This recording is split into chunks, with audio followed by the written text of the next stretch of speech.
Hi, my name is Jackie. I was diagnosed with type 1 diabetes when I was 8. I play hard because that's how I do everything. I always push myself to be the best that I can be. Type 1 diabetes does not stop me from doing the things that I like to do.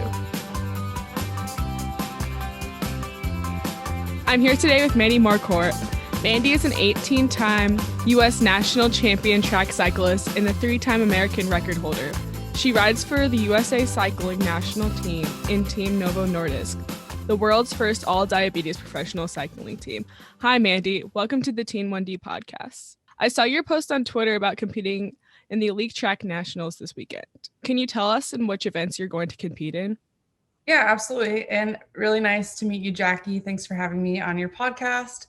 And it's awesome to have type 1 diabetes in common. So yeah, I'm really looking forward to racing nationals this weekend, July 15th through the 18th here at my home track in Browningsville, Pennsylvania. Can you explain to our audience what your competition will be based off of and what events you're in? Absolutely. So I'm a track sprint cyclist. So I'm not riding the Tour de France or riding really long miles. What I do is really short and explosive on the velodrome. So I'm a sprinter, pretty much like track and field, have endurance, and then they have the sprinters. So I'm a sprinter on the bike, and I race on a fixed gear bike that has no brakes. And the banking is kind of like similar to like NASCAR, right? You're kind of going only turning left, and this banking is not as aggressive, but when we go on indoor tracks, they're 250 meters, where this one I'm racing at is 333 meters, and it's outdoor concrete, where typically I'm racing on an indoor wooden 250 meter track, which is like 45 degrees. Oh, wow. Keep pedaling so you don't slide off, but here it's not as steep. So it's pretty much like a power track. But yeah, I'm really excited to race the 4 sprint events, which is the 500 meter time trial. And that's pretty much just a standing start as fast as you can, a lap and a half around our track. And then the Kieran is where you have 6 riders. That's the most amount of people we'll have on the track. We're going to be following a motorcycle, and then that motorcycle brings us up to speed. So hopefully on Friday, you'll be able to see that race at the velodrome. And then it's pretty much like a drag race. The first person who crosses the line wins. And it's a lot of tactics, actually, because you don't want to be that front rider just like leading people out, and then you're going to end up blowing up and being tired, right? So it's really about gauging your speed. And then in the sprints, we have to do a 200 meter qualification, and that seeds us into a sprint tournament. And then we start racing people. So like our qualification time is really important. And then we start racing people one-on-one. So we go really slow, and it's all about tactics, or you're really just trying to get that person up to speed and get them tired. So you're the first person to cross the line. Also, it just depends who you're racing against, fastest, versus slowest. And as you bracket through, you're going to end up racing somebody that's more your speed. So it's really important not to make any mistakes there. And then the team sprint event is really cool. It's a team event of three riders, which in the past it's always been 2, but now it's 3. That's just pretty much the first rider does 1 lap, brings you up to speed. Second rider, does the second lap, and then the third rider does the third lap. So it's really just you against the clock, and the fastest team wins. So it's 4 long events over 4 days, and I'm really excited. How many people will be competing during this 4-day period? So it's junior and elite track nationals. So you're going to have the best juniors and the best elite riders, male and female, from all over the country coming here to compete. I really don't know the numbers, but I think we have about 20 in our field, which is really good. There's so much equipment that's involved, and it's a very technical sport, but there's always somebody there that can help you, from a bike shop to lend, borrowing a bike to really get started in the sport. So I feel like it could be really intimidating at first, but there's always somebody there to help you. Cool. And I'm sure you know a whole bunch of people once you start participating in it and once you get into this level too. Yeah, it is. It's really fun. It's a small community. I was named to the Olympic long team, and unfortunately, I wasn't selected for the final Olympic team, but I was really close. I'm an alternate, and I'm here training, and we have the World Championships coming up in October, and the next Olympic Games is 3 years away. So I'm just continuing to train and race, and it's been tough this whole year not being able to race. So I'm happy it's starting again. All of that is so amazing, though. Still, just being able to reach that high level in general is so impressive. Thanks. It's taken a long time. And I train with a lot of younger athletes too. And I just tell them keep putting in the work because consistency is key and getting that exposure to international racing is really important, right? So you get to travel and race with people that are better than you and you really get to see where you're at. And I think that's really important. That's what helped me in the sport to get experience. Cool, cool. All right, let's go back a little bit. Where are you from originally? Like, where did you grow up? I was born in Mannheim, Germany. My dad is German. My mom is actually American. And I lived there until I was 6. And it was actually my first language. And then we went over to Fort Lauderdale, Florida, because that's where my mom is originally from. We moved there when I was about 6, 7. And I started getting into athletics then, just swimming, running, because they wanted me to be active. Cool. So when did you start cycling? I was 10 years old. So I was swimming, running, playing tennis. I was super active. And I was just kind of burned out with tennis because I had a stress fracture in my foot. Yeah, it was just a difficult time. I was actually also a lot bigger than I was, and I was playing with, tennis against other girls that were a little older than me. So I think at that point too, I didn't really know a lot about recovery and nutrition so well. So maybe that kind of sparked that injury. But I started cycling and just really loving it at 10. I started on the velodrome because it was a safe place for me to ride. And the only velodrome in Florida was actually 20 minutes from our house. My dad Googled it and it just so happened. I learned how to ride competitively at the velodrome in Bryan Piccolo in Cooper City, Florida. And I just loved it. And then I competed at the nationals about a year later and was successful. And I just was like, this is so cool. Wow, that's such a quick turnaround from a year later. You're already competing in nationals. Yeah, it was. I had no idea what I was doing, but I just went off the front and I was competing in the 10, 12 age group, which is so cool because there's a few girls now today that are still competing as well. And it's just funny to look back at some photos of us competing then and us still being in it now. Really just shows our progression in the sport and how far we've come. Can you describe the kind of cycling you do? Is it true that there's no brake on your bike? Yeah, absolutely. Like I mentioned, it's track cycling. So there are no brakes and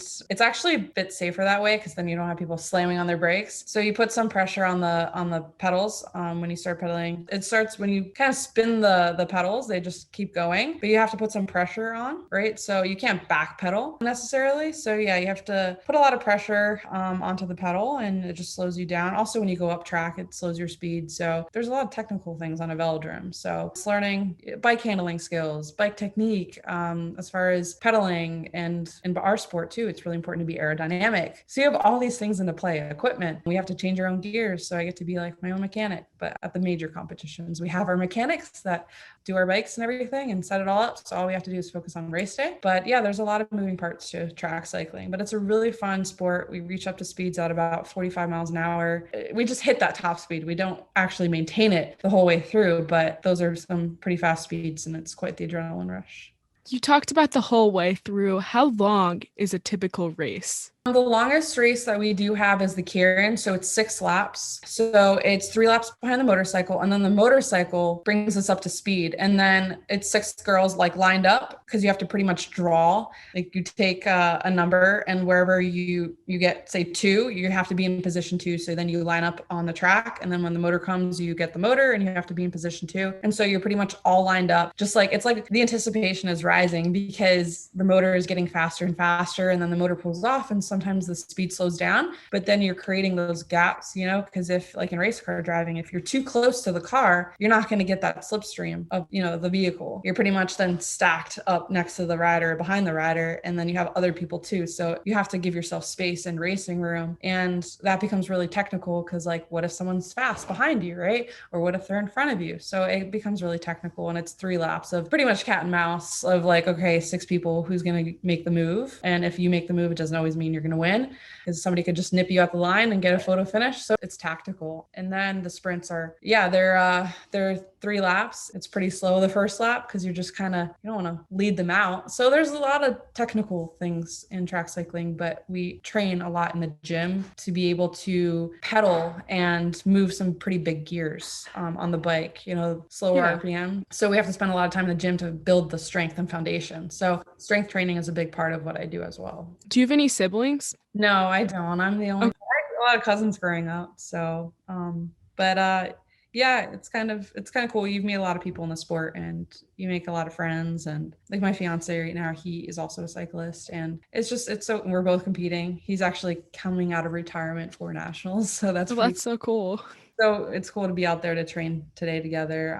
He has his events that he's competing in, and I have mine. So yeah. So, how old were you when you were diagnosed with type 1 diabetes, and where were you at the time?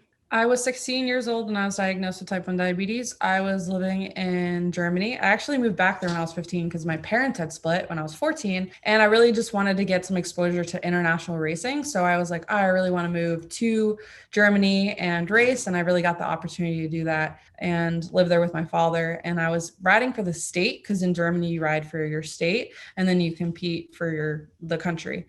So I was riding for the state and we were doing some routine blood work and testing and, where you wear the oxygen thing and you kind of test Yeah. where you are aerobically at that time. I was an endurance rider actually back then. So I switched to sprinting about like 21, 22 years old. So that was quite a transition too from that. But yeah, I was diagnosed there and I did not see it coming. Yeah, I had a really good test and they just told me I had elevated blood sugar levels. I had no idea what that meant. I didn't even know what the number meant. I just was like, okay, I hope it goes away. Does anyone else in your family have type 1, or is it just completely out of nowhere, like never heard of it at all? Yeah, my grandfather though had type 2. So I mean, I was aware of all those sugar packets that he had when I was younger, and I would just eat them like candy, not thinking of it. And I was like, did I do that from eating too many of those dextrose tablets or whatever? But yeah, I didn't see it coming at all. And I spent 2 weeks actually at the hospital with my dad, and they just made sure all my organs and everything were still functioning and all good. So yeah, and from there I just learned how to ride again and take one step at a time. Did you ever think that it would threaten your ability to compete or ride in general? Yeah, that's a really good question. I did. I had a doctor actually tell me that I would never be able to compete at a high level in my sport. I was so crushed. It was really difficult because I was like, I wanted to be so good and, go to junior world championships then. And that was just like the goal is just like be really good and get to the next goal. But it kind of just had me reset and think about like, okay, I need to really take care of my health in order for me to like perform on the bike and just feel good. But it took me a while. I went through some denial stages. I was like, okay, I really want to do the German nationals again because I did that before I was diagnosed with type 1 diabetes. I had a bronze medal. And then I was like, okay, I want to see where I'm at. And I just want to like ride again and find that happy place on the bike. And my dad found some really good doctors about my nutrition and just my diabetes management. And I was like, okay, I got to get this under control. And I just focused on like nationals. And I actually surprised myself. And I was third. I took bronze in the same event. So I did that without diabetes. And now I did that with diabetes. And I knew it can only get better, but it was going to be really challenging. But I did it. Yeah. So how do you like take care of yourself with it? Do you use shots, a pump, or like a closed loop system, or is there a different way that you handle it? Yeah, so racing on Team Novo Nordisk, the men's pro team, they're racing all over the world. And I know from speaking with them and even the CEO of my team, Phil Sutherland, he has type 1 diabetes. So we've all, had our discussions about what we use, and some are on pumps, some use injections, but I've found what works for me working with the diabetes endocrinologist on our team, Charlotte. I really like injections. It's just for me more manageable, even when I'm traveling different time zones, to just control my diabetes a bit better. And also I use a continuous glucose monitor, which is really helpful. Like if I'm training and racing and traveling, or I can just quickly check my blood sugar on my phone. So all those tools have been really helpful and I've been really lucky. Yes, I have a Dexcom too, and I just love it for the practicality of it that I'm able to see my number anywhere I go. Right? I love that. I think that's so cool. It's really helpful. Like when I'm training, especially or I'm racing, I can just take care of it right then and there. Were either of your parents concerned about you competing after you were diagnosed, or were they ready to have you just go right back into it? They didn't really express to me that they were concerned. Maybe they were, but they were just really supportive. And I know with some of the research that I did was like exercise was going to be really the best thing. Okay, when you bring in intensity in there, that's when your blood sugars go crazy, right? So it's just learning how to manage your diabetes, and they were just really supportive. So I really had to learn how to manage my stress over the years, like my race stress or my training stress. So the workload that I have, I train about 30 to 35 hours a week. So back then it was just like taking my time, learning and figuring out what works and through trial and error. But now I've really fine-tuned it. And I'm always still making some corrections, but they're really supportive and they have been since day one. When you were training and you were going to the 30 to 35 hours a week, did you have a normal high school that you went to, or was there an online program or different program that you participated in? Yeah, so when I was in high school, I wasn't as focused on cycling as much. I mean, I was competing nationally and locally, but I was also running cross country and doing other things too. I wasn't probably training as much then. But then when I graduated high school, I wanted to come to Penn State Lehigh Valley up here in Pennsylvania, and it's a branch campus, Commonwealth. So you have main campus and Pennsylvania State University, and then you have a smaller campuses around Pennsylvania. So I went to the one closest to the velodrome. I used to actually race here when I was younger, and I just fell in love with it. I raced collegiately and raced a lot at the velodrome here because then we'd get a lot of international riders that would come. And so we were able to, yeah, just have that experience and exposure to international racing. So I just kind of learned how what worked, and also just switching my discipline from endurance to sprint was really challenging. But I knew when I graduated college that I was like, all right, I'm going to focus on my cycling career now. And in 2014, started racing for the national team. And it's just been every year since. But I'm actually going back to school in the fall. I'm doing Penn State MBA program online. So I'll take one class at a time alongside my training schedule. And yeah, I think that's important. Definitely. So, what did you major in while you were at Penn State? I majored in business management and marketing, which has been really useful in my career so far with leveraging sponsorships and just my own media. Cycling is not a very sponsorship driven sport, but I think it's important to be able to expose yourself in a way of like getting your name out there, letting people know about how cool the sport is, and also to be able to inspire other people who have diabetes or any other medical condition that they're able to do what they'd love to do still. Did you ever like shy away from talking about diabetes or type 1 in general, or were you always open about it? So I joined Team Novo Nordisk in 2010, and I went to camp there in Georgia. And there's all these other type 1 athletes and cyclists and on the team, because back then we had mountain biking as well as road cycling. And so one of the very few track cyclists there too. But it was just being in a room full of people with type 1 diabetes. I've never had that. And I thought that was so cool. And then we were separated in these groups and then had to share our story. Kind of just, it was like media training. So like, when we go to a school, we talk about our story. And I remember just hearing everybody else and comparing like how good they shared their story. And just like, it was just pretty much fresh. I was still newly diagnosed, maybe a year or two, which is like still overwhelming. And I just remember just leaving the room because I'm like, all right, I'm going to go to the bathroom. And I remember just crying and calling my mom, like, I can't do this. I can't talk about it. It's so embarrassing. And then after a while, I realized like how important it is to open up and share your story, the impact, the team that we've made over the years. And I've been on the team 11 years, and it inspires me too, hearing all the other stories and people that I meet around the world with type 1 diabetes. It's so cool. It's definitely an inspiring and supportive community. Is it ever hard to train knowing that it'll like affect your blood sugar? Sometimes they're not going to stop a race if my blood sugar is high or low. So I just have to do the best that I can leading up to the race too, and manage my stress level, and just know that I'm doing the best that I can, that I have the resources right in my hand. But I can't be upset if my blood sugar is not in a range that I want it to. And I've won races too, high, low. It's difficult, but it's definitely not impossible for me to do that. It's all just also some mental stuff. So I think that's important. So I've read that you are a holder of a set of world records. How does that make you feel? And could you explain those a little bit? I wish I was the record holder in world records, but I'm American records. I'm sorry. no, but I love to hold a world record someday. But yeah, having 3 national records, all with type 1 diabetes, is pretty awesome. Definitely proved to myself that, what I'm capable of, not just as an athlete, but an athlete with type 1 diabetes. And I'm definitely proud of that. At the end of the day, really, I'm doing the best that I can with my diabetes management, to my nutrition, to my sleep, to a sports, meeting with a sports psychologist. There's so many details to it. And I think at a young age, I wasn't that fine-tuned, which is okay. I think over the years, I learned how important that is. And just knowing I'm at this like top level in my sport, and every detail does matter. So you've won 18 national championships. Can you talk about your first championship and then maybe talk about one of your last ones, just Yeah, to yeah. compare and contrast them?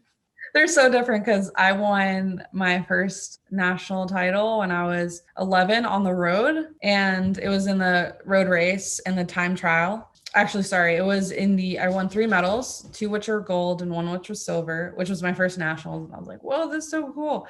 But yeah, I was on the road then, and now I'm at the track. So last time I competed at nationals was in 2019. Due to the pandemic, there was no nationals in 2020. But in 2019, I won three national titles, and that was really awesome. Going into that year, it was a really important year because to qualify for the Olympics, we qualify as a nation, so we don't qualify individually. So it's just important to do well at nationals, then go to the Pan American Championships, and then do a season of World Cups. And so I wasn't peaking for nationals. I was just training through it. So to be able to be competitive and not have that be my focus was really great. And I'm really excited for this nationals of being at home and my parents both being here. My mom moved here from Florida a few years ago, and my dad's here from Germany to visit. So it's really special to have them both here. It sounds like it. You talked about the pandemic affecting the last nationals being canceled. Has that affected your training in any way? Or Yeah, it was a challenging time. It was difficult with the pandemic just because I wasn't on a velodrome. I was usually in the winter, I'm traveling with the national team and racing all over the world. But no, I was home, which was great. It was great being home with my fiance and our animals and just getting fine tuning a lot of things with my diabetes again. But thankfully, we have a gym here in our home. We have a squat rack and we have a watt bike, which is a tool that we use. It's like a Peloton, but not. There's more resistance, so I can sprint on it without feeling like I'm going to fall off. yeah. But it's those are the tools that I needed to get through the winter and being with my team, our small group and training in our little bubble. But yeah, it was challenging not to have raced. And then in Hong Kong, I raced. It was a Nations Cup, which is a World Cup for the national team in May. And I hadn't raced since the World Championships in March of 2019. So it was like 15 months since I last raced. Yeah, I was definitely nervous. My blood sugars reminded me how nervous I am. Yeah, just getting back to racing and having nationals. And then there's some international racing happening here and then the World Championships in October. So there's a lot to look forward to. Have you had any type 1 related issues while traveling like internationally? I know you've talked about living in Germany and that your father lives there, but I mean, have you experienced any issues trying to get supplies while in other countries, or has everything gone as planned there? Yeah, good question, right? It's like I've been on the road for 3 weeks to 2 months, and half of my bag is usually food if I go to events. And then I have to think about packing two bikes and then all this diabetes supplies. But I really overpack my diabetes supplies because I never want to be in a jam. Yeah, I've always been really prepared. There was one race I was kind of on the fence of like, okay, I only have this much insulin left. And I was like, I'm headed home like tomorrow. I've learned from that, like, I just have to be over prepared. And thankfully, other than that, there's not been any troubles. Do you have a dietitian who like helps plan out your meals? I know you talked about that you had to learn more about nutrition, or is that something that you'll handle all by yourself, figuring out what to eat just for the training purposes? Yeah, I've worked with a dietitian from the Olympic Training Center, and I also have worked closely with Charlotte Hayes. She's our team dietitian and endocrinologist on our team, and she's really helped me fine tune some things. I've also just through trial and error, I've done like the food sensitivity test, like to decrease inflammation and things that like, just kind of reading and adding more veggies in my diet or eating salad before I eat like steak or something. Just kind of learning different things and trying them on my own, just kind of what works. And I always try to eat consistently, so my blood sugars are more consistent, and that really helps. So because if I go a long time without eating and then eat this heavy meal, then my blood sugars aren't going to be too friendly. So I think having good nutrition, seeing my continuous glucose monitor has really helped. Do you have any advice for people with type 1 who may be looking to travel internationally soon, since some of the borders are opening up as the pandemic is slowing down? Yeah, personally, I mean, I traveled to Hong Kong in May, and it was really important for me to wear my mask and have all those safety measures in place, just because with being type 1, our immune system is already compromised. So we have to just be safe. And really the best we can do is just wear the mask and in places and just do your best to social distance. Kind of everybody's comfort level is different. So depends with traveling, how urgent it is.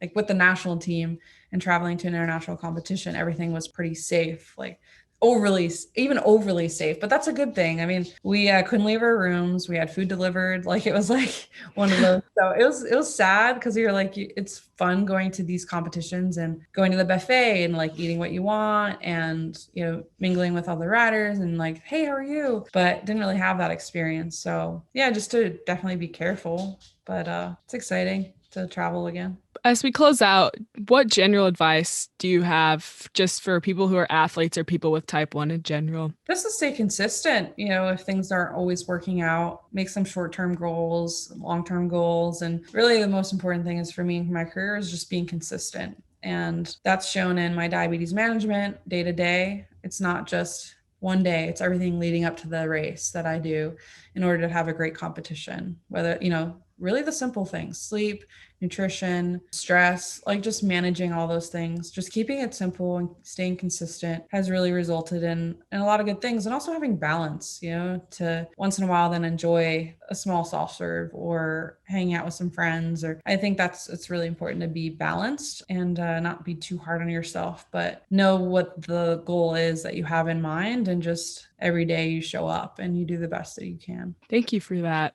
And just as we close out, what do you do in your free time or when you're not racing? Mostly recovering.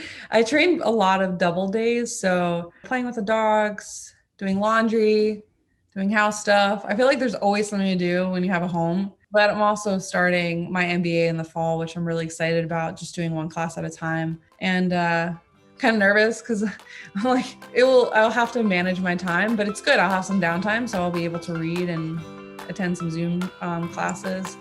But also I'm part of the Penn State Alumni Association at school and just staying connected and involved there. So kind of keeping things simple, and also it's good to have something other than the bike always in mind to get my mind off of that. But yeah, that's pretty much my life. All right. Thank you so much for agreeing to be on this podcast and for being here today. This is all that we have scheduled for today, but thank you so much for listening. And that's all. See you next time. Bye.